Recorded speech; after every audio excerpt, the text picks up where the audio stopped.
Tout à l'heure, on évoquait les ACF qui sont à l'initiative des élèves. Et c'est vrai que c'est intéressant aussi de sortir du clivage.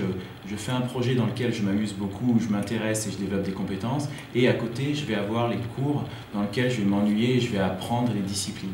Et l'idée, c'est que dans les modules interdisciplinaires, on va essayer de réconcilier les deux en proposant la capacité de développer des compétences disciplinaires à l'intérieur même de projets. Donc c'est des projets qui sont cette fois à l'initiative des enseignants. Donc c'est des projets interdisciplinaires, donc ça va être 2 enseignants qui vont être un peu au cœur du dispositif.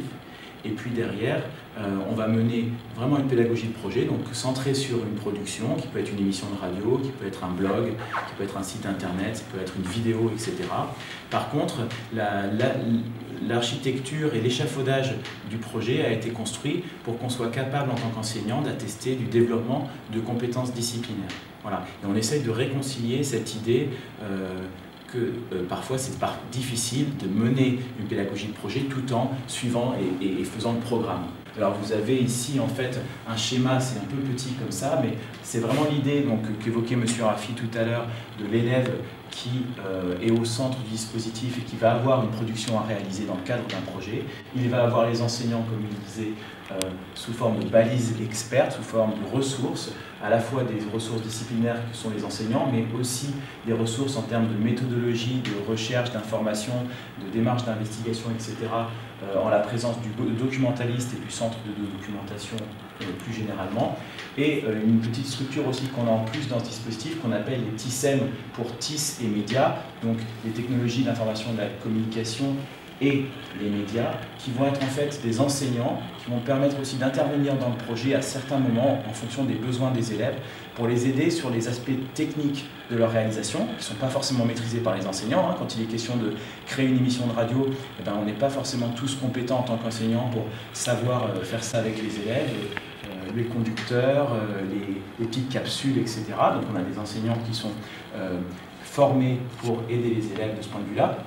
Mais pas que technique, aussi un aspect citoyen, un aspect éducatif sur justement les humanités numériques, le numérique aujourd'hui, le droit à l'image et toutes les dimensions citoyennes et questions que pose le numérique quand je vais faire une production qui sera publiée. Parce qu'il y a cette idée aussi du projet qui est un projet réel, c'est-à-dire qu'une production qui resterait dans l'enceinte de l'établissement, quelque part, on se priverait de l'essentiel, c'est-à-dire qu'à partir du moment où on doit publier notre travail sur un site internet, se pose énormément de questions, de droits qu'on pose de toute façon après dans les milieux professionnels. En termes d'innovation, on voit que dans la structure du lycée, il y a déjà des choses qui sont clairement innovantes avec ce temps qu'on s'est donné pour faire d'autres choses, pour apprendre autrement.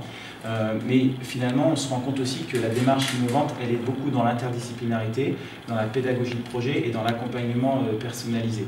Et en fait, ce qu'on a ressenti comme manque, la communauté éducative depuis 5-6 ans, c'est que malgré le fait que pendant 25 ans, on a effectivement innové avec des nouveaux dispositifs et une pédagogie centrée autour de développement de l'autonomie de l'élève, eh bien, il nous manquait peut-être un endroit et un temps pour que, dans les disciplines, dans les classes, parce que finalement on parle là de 85% du temps, eh bien, il puisse aussi se passer une innovation, des questionnements sur l'amélioration de la pédagogie, tout simplement en cours de maths, en cours de physique, etc.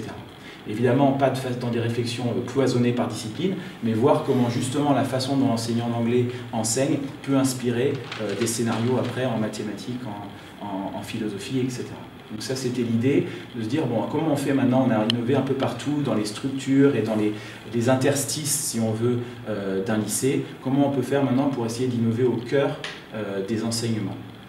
Et est arrivé un petit peu en même temps, grâce à nos investissements, alors ça c'est le volet international du lycée, ça nous a permis d'être en contact avec différentes initiatives européennes, notamment l'association European Schoolnet, et cette association qui a 31 ministères de l'éducation en Europe, donc c'est quand même une grosse association, a pu solliciter le réseau Canopé par rapport à un projet d'échange de pratiques internationaux dans différents établissements. Et nous, on a du coup été un petit peu visés par rapport à nos pratiques un peu innovantes et ça nous a permis d'avoir un premier pied dans des projets européens. Et au moment où on se posait ces questions un peu pédagogiques d'innovation dans les disciplines, il y a un projet qui est arrivé en disant voilà, c'est le projet Future Classroom Lab qui disait on peut concevoir un laboratoire dans un établissement scolaire, on va appeler un laboratoire pédagogique, dans lequel on va essayer d'améliorer la pédagogie, se donner le droit à l'erreur, pas seulement le droit des élèves, puisqu'on sait que l'erreur est constitutive de l'apprentissage, mais aussi le droit à l'erreur pédagogique. C'est-à-dire, en tant qu'enseignant, j'ai essayé de faire cours comme ça n'a pas marché.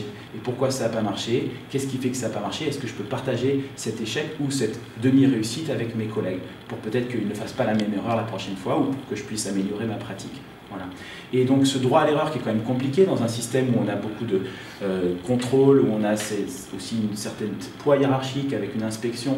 Imaginez de se tromper le jour de l'inspection, ça peut être très très mal vécu. Et bien là on se dit en fait on s'offre un cadre dans lequel ça va être la règle quelque part de se tromper ou en tout cas de s'en donner le droit.